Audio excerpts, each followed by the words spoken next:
Ibu-ibu, ada 9 larangan Rasulullah Sallallahu Alaihi Wasallam yang kadang kita melanggarnya tanpa sengaja, ya.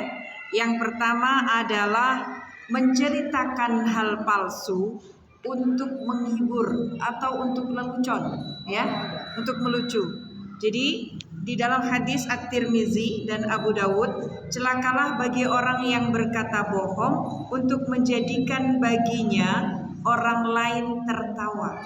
Jadi hati-hati kalau melucu, ya. Kemudian yang kedua adalah menertawakan orang yang kentut atau buang angin. Ya, nah itu tidak boleh.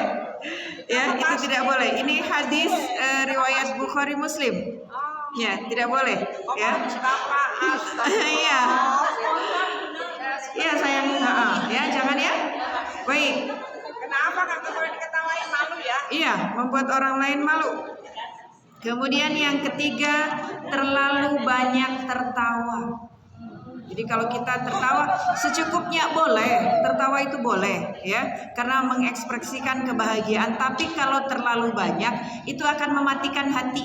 Jadi hatinya tuh nanti mental, nggak mudah untuk dinasehati. Jadi untuk dinasehati keras, hatinya menjadi keras. Kemudian yang keempat, bernazar. Jadi jangan sering nazar. Nanti kalau anakku gitu, aku akan itu nazar itu tidak akan merubah kodrat, tidak akan mempengaruhi takdir, karena nazar itu hanya dilakukan oleh orang-orang yang pelit. Pelit? Ya. Ya sebenarnya mah orang pelit mah kena nazar gitunya langsung. Iya, makanya kalau kita tidak pelit, ya, maka jangan bernazar. Kami ambil terus jadi hanya. Nah. Baik, yang kelima, memaksakan diri menjamu tamu. Jadi kalau kita mau menerima tamu, jamulah semampunya, jangan sampai kita ngutang-ngutang gitu. Jangan mengada-ngada, seadanya saja. Adanya air putih, yaitu air putih kita suguhkan, ya. Kalau adanya teh, suguhkan teh. Adanya liwet beserta isinya, ya, gitu ya. Oke, itu yang ke-5. Nah, gitu. Yang ke-6, mengambil barang orang lain tanpa izin.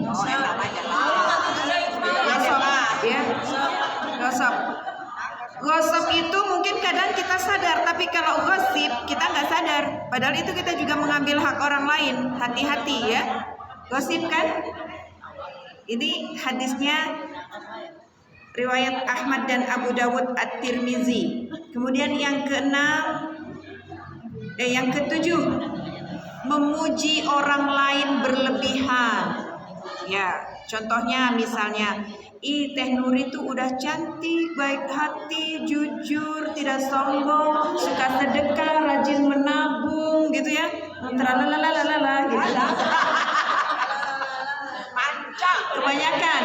Kebanyakan ya. Jadi secukupnya saja, tidak melebihi apa yang sudah digariskan oleh Allah Subhanahu wa taala. Tah gitu tak aya receh.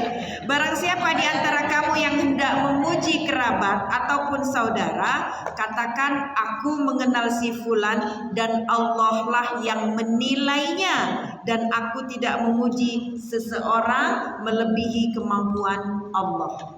Ya, jadi jangan berlebihan. Nuri cantik dan baik, cukup segitu saja, ya. Jangan terlalu panjang. Yang ke-8,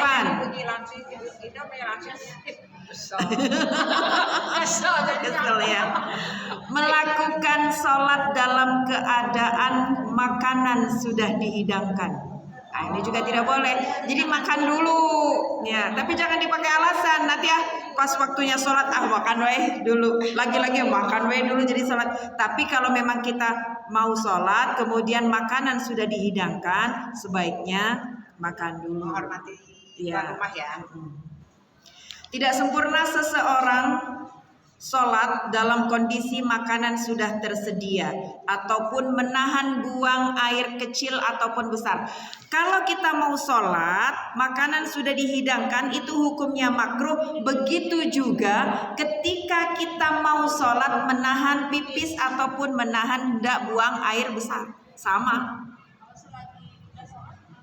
Kalau udah sholat nggak apa-apa, tapi kalau menjelang kita misalnya maghrib sudah punya wudhu ya, sudah berwudhu, kemudian nanti sampai isya, tiba-tiba menjelang isya kebelet pipis gitu ya, biarin we gitu. Nah itu hukumnya makruh. Jadi lebih baik batalkan saja, ya. Jangan ditahan-tahan.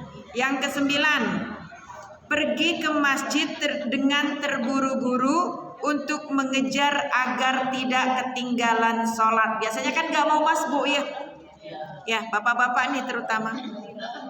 Terburu-burunya karena gak mau masbuk. Jadi bukan misalnya zuhur itu jam 12, kita pergi jam 12 kurang seperempat. Nah itu bagus. Tapi kalau udah jam 12 udah dengar Allahu Akbar, kita baru wudhu lari, itu jangan seperti itu gitu ya. Biarin aja masbuk. Yang penting kita nanti sholatnya tumakninah gitu loh. Jadi diambil yang benernya gitu ya. Jadi hati-hati. Jika kalian mendatangi sholat, hendaklah kalian datang dengan keadaan tenang.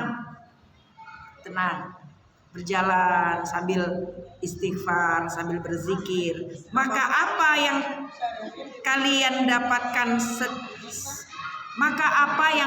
dapatkan dan apa yang kalian tinggalkan sempurnakanlah.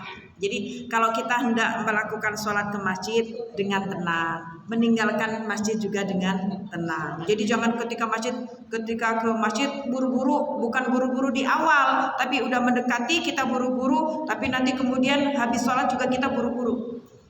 Lamcing, habis salam lencing, nggak pakai zikir. Datang pangbelak tupang tukangna, pulang panghelana tuh kalau bahasa Sundanya gitu. Ya, hati-hati gitu ya. Jadi